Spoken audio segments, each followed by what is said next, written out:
As an NSCC student, you will have access to Office 365 during your program by logging on using your W number and your personal password. While the web version of Office 365 is very useful, some advanced features are missing that you can only access if you download the Office 365 apps to your personal computer or laptop.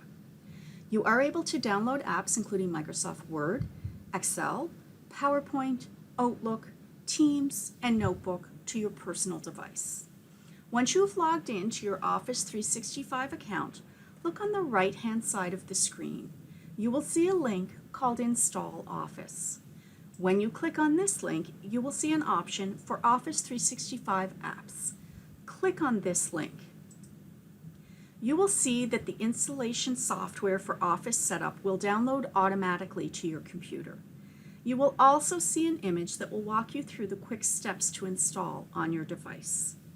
The first step is to open the downloaded file, then select Yes to install on your device.